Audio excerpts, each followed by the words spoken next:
The wind was a blade of ice, honed on the jagged peaks of the Wailing Mountains and driven into the heart of the forbidden wastes.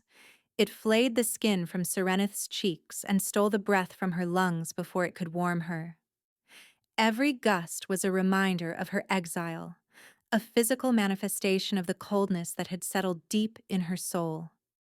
Snow, thick and merciless, swirled in a blinding vortex, erasing the world, just as she had been erased from her own.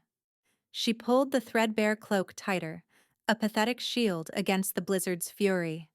It was a fool's hope, she knew. The wastes were a graveyard for outcasts, a final frozen chapter for wolves like her. A curse. That's what Lord Valerius had called her on the day of her rejection. He had stood before the entire Silvermoon pack, his voice dripping with contempt as his gaze swept over her pale hair and skin, the hallmarks of her albino curse. A flaw in the bloodline, he had declared, his words echoing in the hollow chamber of her memory. A weakness we can no longer abide. Her wolf is frail, her color an ill omen. She is no true wolf of this pack. She is nothing. Nothing. The word had clung to her like a shroud. Her designated mate, a promising young beta named Rovan, had looked away, his face a mask of shame and relief. He had been spared the burden of a flawed mate. The rest of the pack had followed his lead, their eyes sliding past her as if she were a ghost already. Only her mother, Elindra, had met her gaze. Her own eyes filled with a sorrow so profound it had been a physical blow. Before Serenith had been cast out, her mother had gripped her hands, her knuckles white. "Be silent, my daughter," she had whispered, a desperate plea. "Endure. Your silence is your shield." And so, Serenith had been silent. She had not protested, had not cried out as the pack guards escorted her to the edge of their territory and pointed her toward the desolate expanse of the wastes. She had walked into the frozen wilderness, carrying the weight of her mother's words and the pack's scorn. That had been 3 days ago. Now her endurance was failing. The cold was winning. A tremor ran through her, not from the chill, but from a deep, primal fear. Her own wolf, a small and timid creature with fur as white as the snow that now threatened to entomb them, whimpered within her. She was too weak to sustain a shift for long, another mark of her inferiority. In this storm, a shift would only drain her faster. Death was close. She could feel its icy fingers tracing the line of her spine. A strange sense of peace settled over her. At least the pain would end. The loneliness, the crushing weight of being nothing. It was a scent on the wind that broke through her resigned trance. Faint, but unmistakable. Blood. And wolf. Not the acrid stench of rogues, but the richer, earthier scent of pack wolves. Curiosity, a long-dormant emotion stirred within her. She was supposed to be the only soul foolish enough to be caught in a storm this severe. Pushing against the gale, she followed the scent, her frozen limbs protesting with every step. The scene she stumbled upon stole the air from her lungs more effectively than the wind ever had. In a small, windswept clearing, a battle had been fought and lost. The snow was churned and stained a grotesque crimson. At least 10 massive wolves lay dead, their powerful bodies twisted in the throes of their final moments. But it was the survivors that held her gaze. Huddled together against the onslaught of the blizzard were 15 more wolves, their fur matted with blood and ice. Most were barely moving, their breaths coming in shallow, frosty puffs. They were not rogues. They radiated a sense of discipline and loyalty, even in their defeat. An ambush. They had been ambushed. Her instinct screamed at her to flee. Whatever had done this could still be near. To involve herself was to invite the same fate. She was weak, starving, and on the verge of freezing to death herself. What could she possibly do for them? But then her eyes landed on the wolf at the center of the huddled group. He was enormous, A titan of a wolf whose fur was the color of a starless midnight, yet shot through with strands of pure, shimmering silver. He was grievously wounded, a deep gash on his flank oozing sluggishly, but he was alive. He lay still, his great head resting on the snow, but a faint aura of immense, suppressed power clung to him, a silent testament to the warrior he was. The other surviving wolves had formed a protective, if failing, crescent around him. They had died protecting him. Something inside Serenith, the gentle, nurturing core of the Omega she had been taught to despise, broke through her fear and despair. She could not leave them. She could not walk away and let them die. It was not in her nature. Her own life was forfeit anyway. If she was to die, let it be in the service of a final, pointless act of kindness. Her gaze swept the surrounding rock formations and she spotted it, a shallow overhang, barely a cave, but it offered some meager protection from the wind. It would have to do. A new, desperate strength flooded her limbs. She would not let them die. She approached the nearest wolf, a large gray female whose leg was bent at an unnatural angle. The wolf growled weakly, her amber eyes filled with pain and suspicion. "I'm not going to hurt you," Serenith whispered, her voice hoarse and raw. "I want to help." She moved slowly, her hands open and non-threatening. The wolf seemed to sense the truth in her, the complete absence of aggression, and allowed Serenith to grip the scruff of her neck. It was brutal, exhausting work. The wolf was heavy, and Serenith was weak. She half dragged, half carried the injured female to the small cave, her muscles screaming in protest. Then she went back. One by one, she moved the survivors, a young male with a deep bite on his shoulder, another with silver-tipped claws embedded in his chest. Each journey back into the blizzard was a fresh torment, the wind tearing at her, the snow trying to claim her. But the image of the great shadow wolf, so powerful yet so vulnerable, pushed her onward. She saved him for last. He was heavier than any two of the others combined. As she reached for him, her frozen fingers brushed against his fur. A jolt, like a spark of static electricity, shot up her arm. It was startling, a flicker of warmth in the suffocating cold. Ignoring it, she wrapped her arms around his massive chest, her face buried in the thick, surprisingly soft fur of his neck. He smelled of pine, of winter earth, and of something else. Something uniquely his. Power. Authority. "Come on," she grunted, pulling with every ounce of her remaining strength. He was a dead weight, his unconsciousness absolute. "You can't die. You're too magnificent to die here." She pulled and strained, her boots slipping in the blood-slicked snow. Tears of effort and frustration froze on her cheeks. Her body screamed for her to stop, to give up, to lie down and let the snow take her. But she thought of Lord Valerius's sneer. Weak. Nothing. The words became a perverse mantra, fueling her defiance. A weak, worthless nothing would not be able to do this. She would prove him wrong, if only to herself and a dying wolf in a blizzard. With a final, desperate heave, she dragged the shadow wolf's body over the lip of the cave entrance. He was in. They were all in. Serenith collapsed at the mouth of the cave, her body spent. The small space was crowded with wounded wolves, their pained groans and shallow breathing filling the air. The wind howled outside, but in here, its bite was lessened. She crawled deeper, positioning herself beside the great shadow wolf. He was the most injured, and the cold was his greatest enemy now. She unwrapped her thin cloak and draped it over his wounded flank. It was a pitifully small gesture, but it was all she had.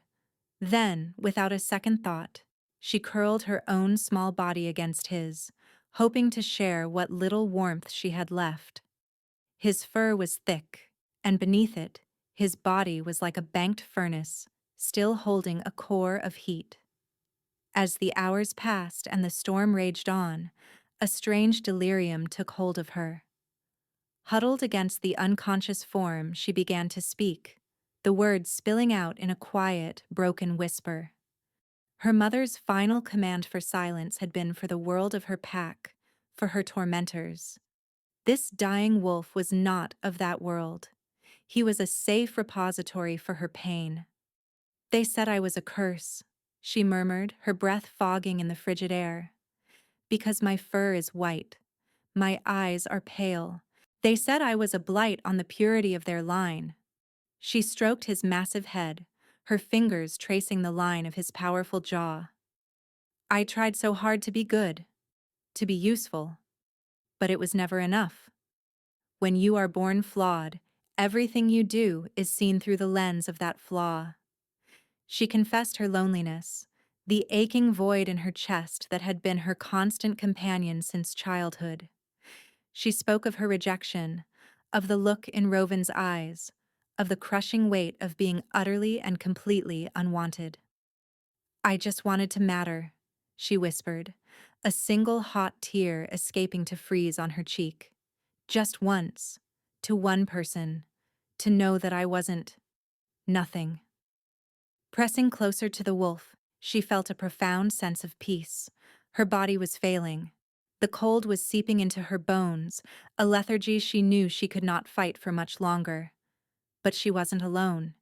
In her final moments, she was providing comfort to another living being. It was a better end than she could have hoped for. "You're so strong," she said to the wolf, her voice fading. "Whatever happens, I'm glad I found you." Her consciousness frayed, and she slipped into a darkness as deep and absolute as the shadow wolf's fur. Serenith awoke to the crunch of boots on snow. Her first coherent thought was of the cold. It was gone. She was wrapped in a profound warmth, a cocoon of heat that felt utterly alien. Her eyes fluttered open.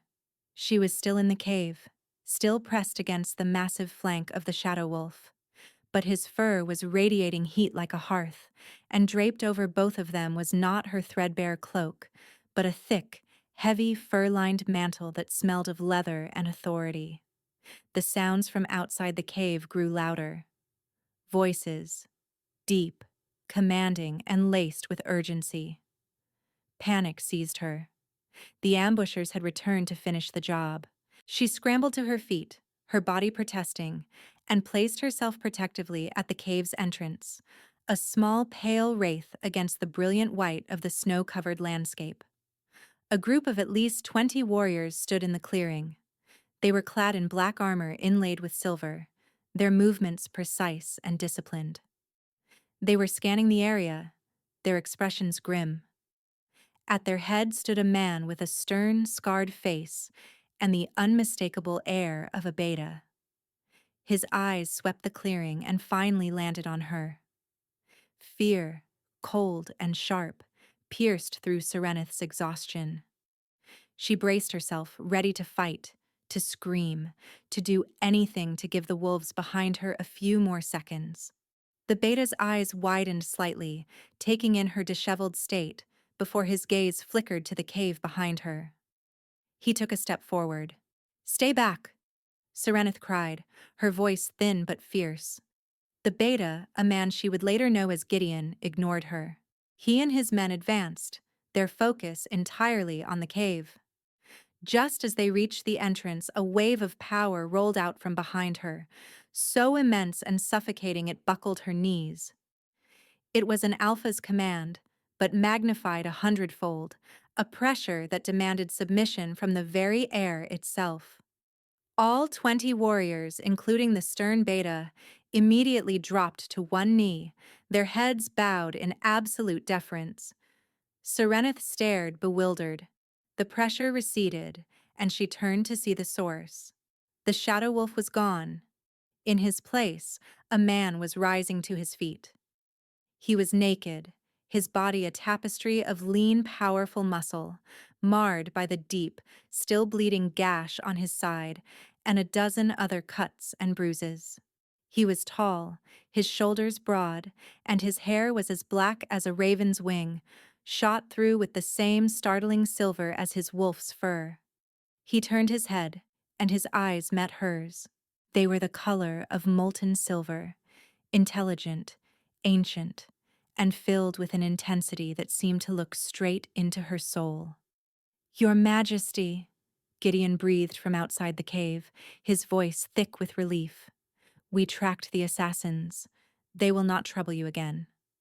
We feared. We feared we were too late. The man, the king, nodded, his gaze never leaving Serenith. "You were almost right, Gideon," he said, his voice a low, resonant rumble that vibrated through her bones. "If not for her." He took a step toward her, and it was only then that she realized she was staring. She quickly averted her eyes, a hot flush creeping up her neck. She had just spent the night curled against this man, pouring out her deepest secrets to him. The king, an alpha king. The realization was a dizzying blow. King Theron stopped before her, his presence utterly overwhelming. He was wounded and unclothed, yet he radiated more power and authority than Lord Valerius in his full regalia. He reached out, his fingers gently tilting her chin up so she was forced to meet his silver eyes. "You saved my life," he said, his voice softer now, for her alone. "You saved what is left of my personal guard. You, who had nothing, gave everything." Serenith shook her head, unable to speak. The world was tilting on its axis. This was impossible. A dream born of cold and starvation. He saw the disbelief in her eyes, the terror. His expression softened further, and then he said the word that shattered the fragile remnants of her reality. "Mate." The word hung in the air between them, small and yet cataclysmic. It was not a question, it was a statement. A declaration of fact as undeniable as the sunrise. Serenith felt a phantom echo of the jolt she'd felt when she first touched his fur, but this time it was 1,000 times stronger, a current of warmth and light that surged through her, chasing away the last of the soul-deep chill. She stumbled back, shaking her head violently. "No," she whispered, the sound torn from her throat. "No, you're mistaken. It's not possible." "The moon goddess does not make mistakes," King Theron said, his voice firm but gentle. He took another step, closing the distance between them. The sheer force of his proximity made her want to bolt, yet the pull of the bond held her rooted to the spot. "But I am—" Her voice broke. She had to make him understand. She had to make him see the truth before this went any further, before the hope this one word ignited could grow and be brutally extinguished. "I am a rejected Omega, an outcast. My wolf is weak, my blood is cursed. I'm an albino, a flaw. I am nothing." The last word was a choked sob, the summation of her entire existence. Theron's silver eyes blazed, but not with pity, with anger. An anger not directed at her, but at the words she spoke, at whoever had taught her to believe them. He reached out and gently cupped her cheek, his thumb stroking her skin as if she were made of spun glass. The calluses on his hand were a rough counterpoint to the tenderness of his touch. "Nothing?" he repeated, his voice a low growl. "You dragged 15 of my royal guard, each of them twice your size, into shelter during a killing storm. You used your own body to shield me from the cold, ready to give your life for a stranger. You stood, armed with nothing but courage, against 20 of my best warriors to protect us." He leaned closer, his forehead nearly touching hers. "What you call a flaw, I call light. I have lived in shadow for 500 years, Serenith. I have waited for a mate whose heart was strong enough to rule beside me. Not a mate with a powerful wolf or a pure bloodline, but one with compassion, with courage, with a soul of pure light to balance my darkness. The goddess did not give me a flaw. She gave me my perfect counterpart." Her mind reeled. 500 years. He was the Shadow Wolf King, Theron, a figure of legend. A king so ancient and powerful his name was spoken in whispers even in the most remote packs. And he was claiming her. Her, the cast-off, the nothing. Gideon cleared his throat from the cave entrance. Your Majesty, your wounds. Theron did not look away from Serenith. He slid the heavy mantle from his shoulders and wrapped it around her, enveloping her in his scent and warmth. It was an act of possession so clear, so absolute, that it left no room for doubt. Then he turned his head slightly, his voice ringing with an authority that echoed off the frozen rocks. This is Serenith, he declared to his waiting men. She is my mate, your future queen. From this moment forward, your life is sworn to her as it is to me. You will show her every respect, and you will obey her as you would obey me. A collective gasp went through the warriors, but their training was absolute. As one, they dropped to their knees again, this time their focus on the small, pale woman wrapped in their king's cloak. Our queen, Gideon said, his voice filled with awe and conviction. The world swam before Serenith's eyes. Queen. The word was so foreign, so utterly absurd. She felt a hysterical laugh bubble in her throat. She swayed on her feet, the rush of events, the power of the bond, the sheer impossibility of it all crashing down on her at once. Strong arms caught her before she could fall. King Theron lifted her as if she weighed nothing, cradling her against his bare, wounded chest. She felt the steady beat of his heart against her ear, a rhythm that seemed to calm the frantic fluttering of her own. Rest, my light, he murmured, his voice a soothing balm against her frayed nerves. You are safe now. I have you. As he carried her out of the cave and into the light, leaving the darkness of her past behind, Serenith finally succumbed to the overwhelming exhaustion and let the blackness claim her once more. She awoke in a bed so soft she felt as though she were floating on a cloud. For a moment she was disoriented, the scent of lavender and clean linen a stark contrast to the metallic tang of blood and frozen earth she remembered. Sunlight streamed through a tall, arched window, illuminating a room of breathtaking scale and elegance. The walls were made of a dark, polished stone that seemed to drink the light, but the furnishings were rich and warm. Deep crimson tapestries, dark wood furniture inlaid with silver, and a fire crackling merrily in a massive stone hearth. Panic fluttered in her chest as memory returned. The blizzard, the wolves, the king. She sat up, clutching the thick silk sheets to her chest. She was wearing a simple, soft chemise of fine white cotton. Her own ragged clothes were gone. A tray of food sat on a table beside the bed. Steaming broth, fresh bread, and cheese. Her stomach growled, a painful reminder of how long it had been since she'd eaten a real meal.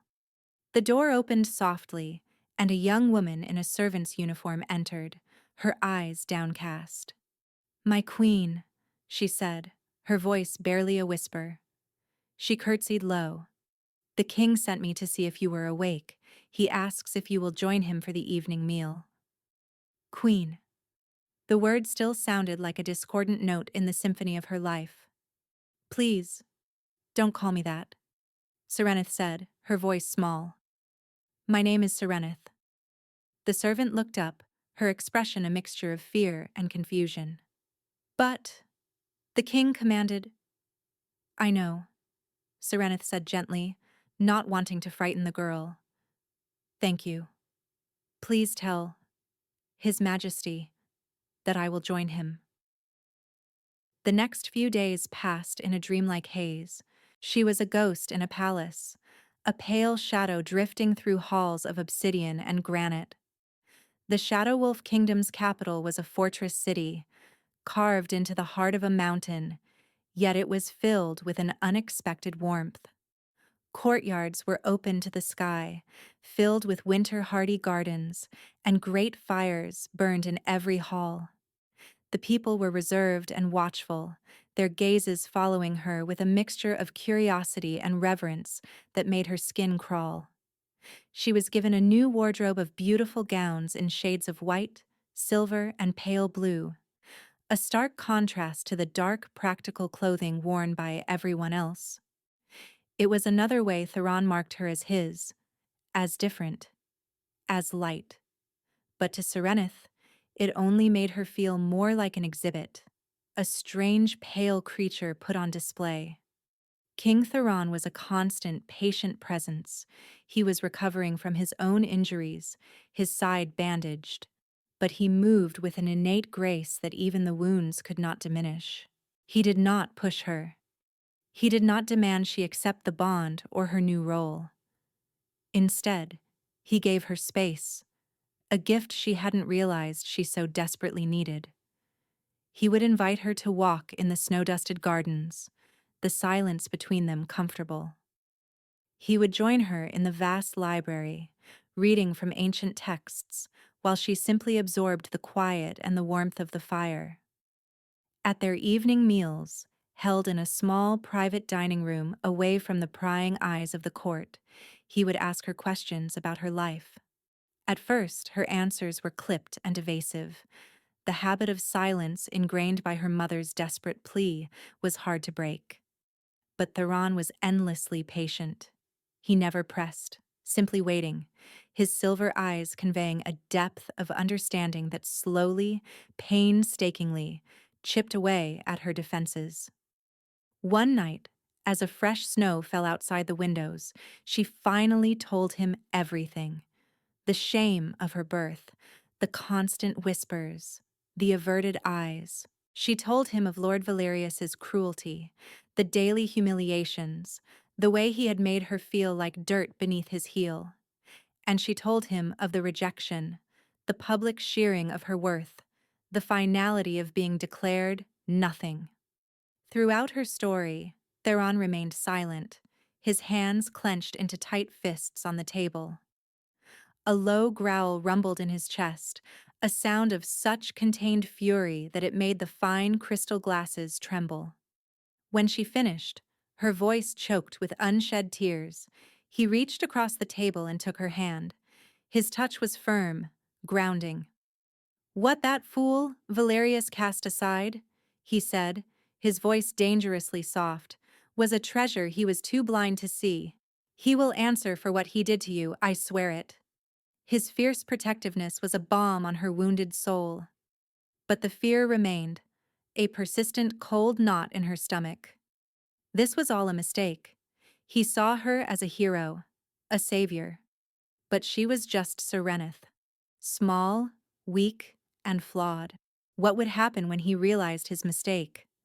The thought of facing another rejection, this time from her fated mate, a king, was a pain she was certain she would not survive. The pull of the mate bond was undeniable, a constant low thrum beneath her skin. It called to her, promising warmth, acceptance, a sense of belonging she had craved her entire life. When she was near him, the gnawing emptiness inside her receded, but her fear was a wall of ice, built brick by brick over a lifetime of hurt. She could not bring herself to tear it down. She could not trust that the safety she felt in his arms was real. Her insecurity was not helped by the subtle hostilities she faced within the palace walls. While most of the staff were deferential on the surface, she felt their skepticism. The head cook, a stern, stout woman named Magra, often served her meals lukewarm. And then there was Cyrilda. Cyrilda was a high-ranking noblewoman of the Shadow Wolf court, beautiful and fierce, with hair as black as Theron's and eyes like chips of obsidian. It was common knowledge that her family had hoped she would be the one to finally capture the king's heart. She made no secret of her disdain for Serenith. "I fail to see what is so special about her," Cyrilda commented one afternoon, her voice loud enough for Serenith, who was passing in the hall, to hear clearly. She was speaking to a group of fawning courtiers.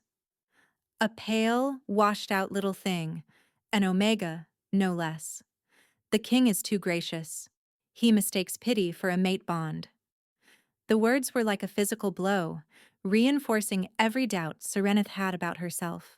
She fled to her rooms, her heart pounding. Cyrilda was right. Theron was powerful, magnificent. She was a pity case, a stray he had found in the snow. The bond was a fluke, a trick of fate, and soon he would see it. Soon he would reject her, just like everyone else. The thought was a shard of ice in her heart, and she wrapped her arms around herself, trying to hold the broken pieces of her fragile hope together. The day of the annual sovereignty tribute arrived a week later. Packs from across the continent sent delegations to the Shadow Wolf capital to renew their oaths of fealty and pay their respects to their overlord, King Theron. The great throne room, a cavernous hall of black marble and silver inlay, was filled with the powerful and the proud. Alphas and betas, in their finest attire, filled the space, their combined presence a heavy weight in the air. Serenith was expected to be there, at Theron's side. He had commissioned a gown for her, a breathtaking creation of white silk embroidered with silver thread that mimicked the patterns of frost on a window pane.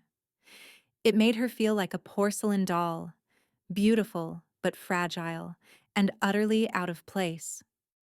As she stood on the dais just behind his massive obsidian throne, her hands trembled. Theron, sensing her distress, reached back without looking, his large hand finding hers and giving it a reassuring squeeze.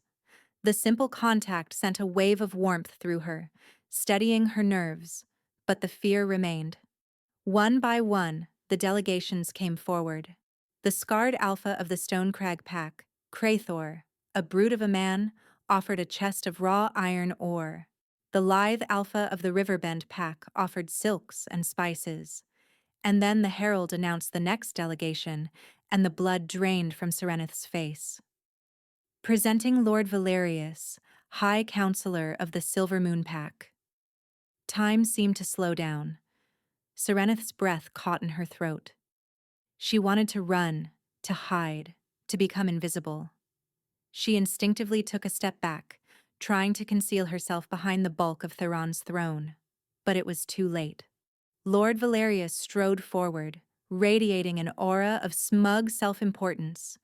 He was flanked by two of his pack's senior warriors, but his eyes were fixed on the king. He bowed, a shallow, perfunctory gesture. "Your Majesty, the Silver Moon Pack brings its tribute and renews its vow of loyalty." As he straightened up, his gaze swept the dais, and his eyes fell upon Serenith. For a moment, there was only confusion. He did not recognize the pale, trembling woman in the magnificent gown. Then, a flicker of recognition dawned in his eyes, quickly followed by disbelief, and then a wave of pure, unadulterated fury. He saw not a queen, but the rejected Omega who had somehow infiltrated the royal court. A cruel, contemptuous sneer twisted his lips. He thought she was a servant, a concubine perhaps, who had foolishly overstepped her station. He decided to make an example of her, to show his own pack's intolerance for such filth. "You!" he barked, his voice echoing through the suddenly silent throne room. All eyes turned to him, then to Serenith. "Filth! What is a rejected, worthless Omega doing in the king's presence? Have you no shame?" Serenith froze, her blood turning to ice. The old terror, the familiar humiliation, washed over her in a suffocating wave. She felt 100 pairs of eyes on her, judging her, seeing her through Valerius's words. She was nothing, a flaw, filth. Valerius took a step toward the dais, his hand outstretched as if to grab her and drag her away. "She is property of the Silver Moon Pack, an outcast to be punished. I will remove this embarrassment from your sight, Your Majesty." Before his foot could even touch the first step of the dais, it happened. Theron, who had been sitting as still as a statue, moved. He did not rise from his throne. He simply lifted his head, and his power, the full, unbridled might of the Shadow Wolf King crashed down upon the hall. It was not like the gentle pressure he had used before. This was a physical force, a tidal wave of dominance and rage that slammed into every person in the room. The weaker wolves cried out and collapsed. The alphas and betas, strong as they were forced to their knees, their heads bowed, gasping for breath. Lord Valerius was hit the hardest. He was flung back, as if by an invisible hand, landing in a heap on the marble floor.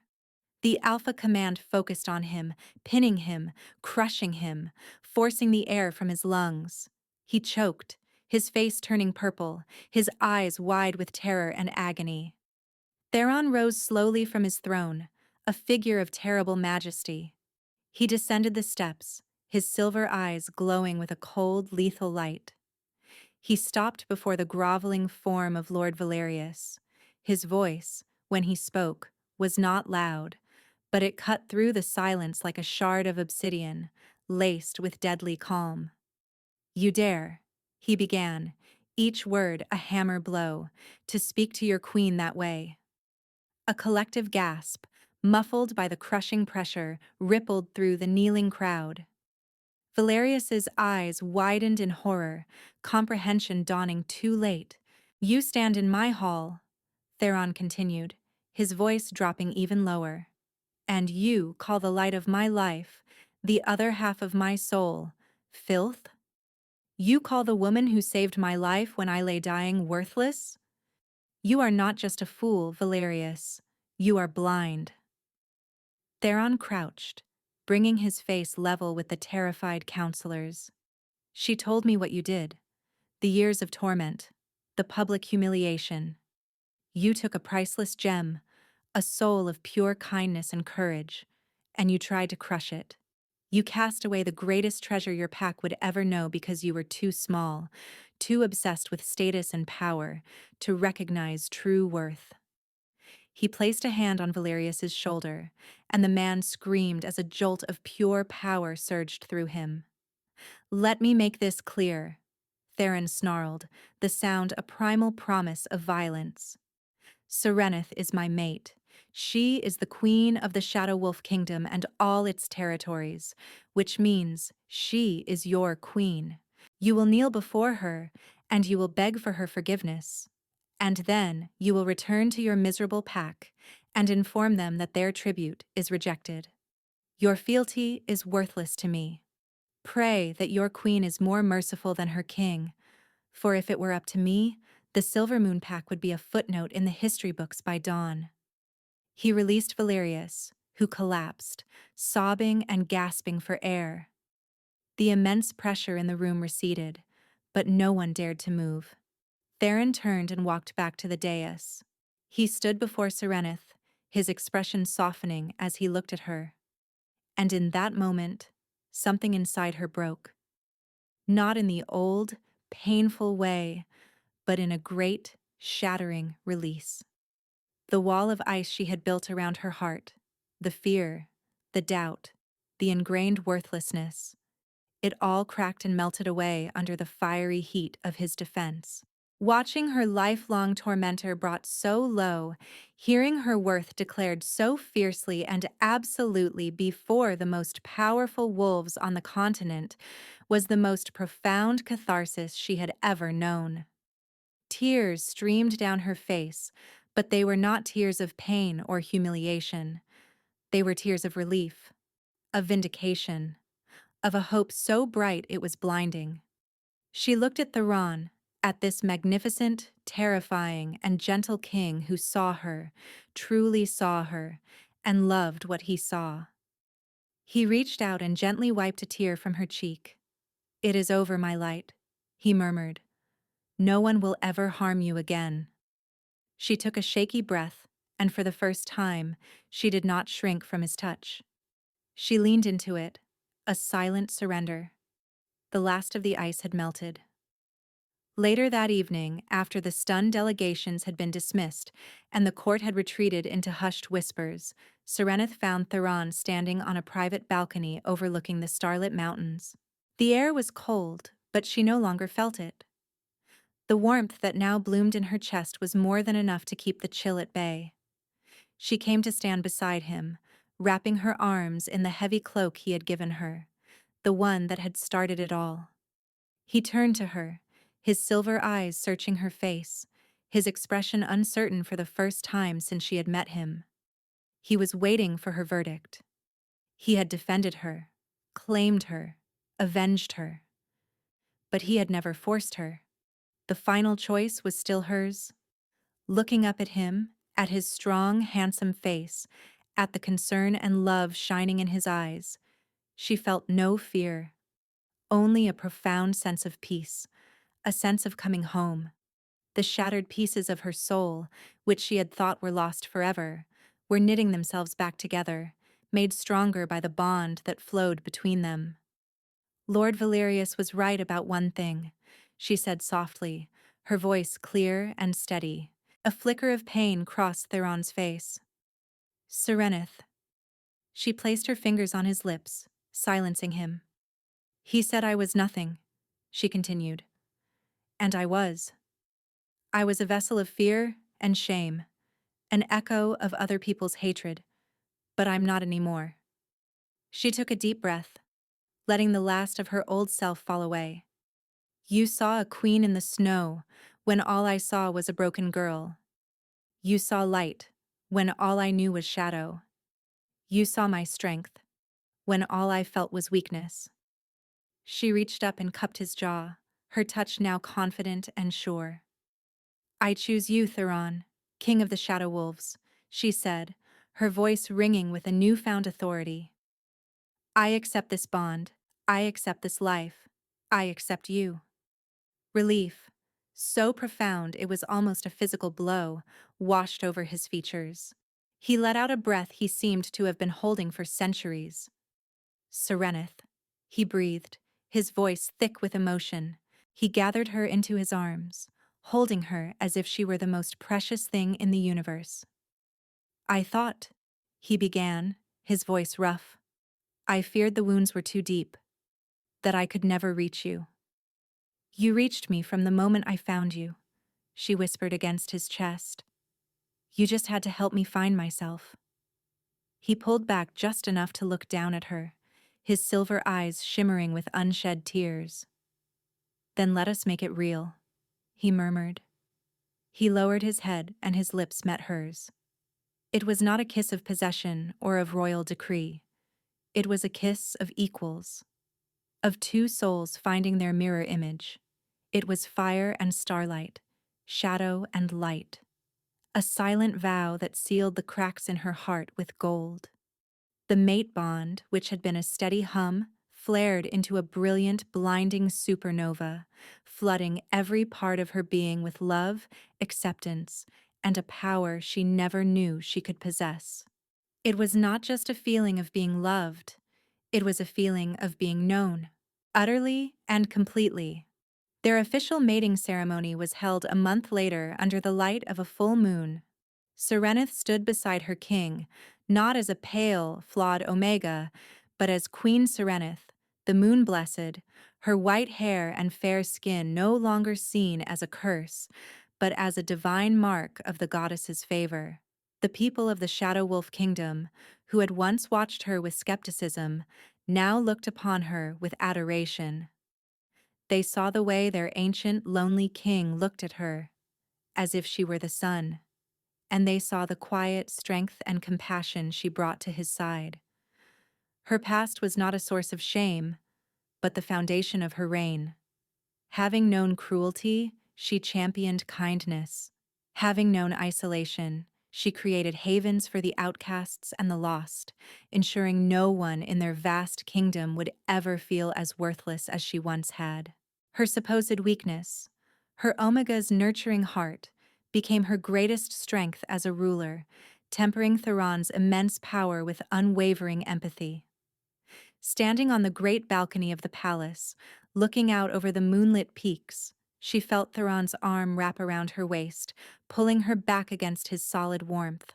She was no longer the girl lost in the snow. She was a queen, a mate, a beloved wife, Her journey through the frozen wastes of despair had not been an end, but a necessary path. It had led her here. It had led her home.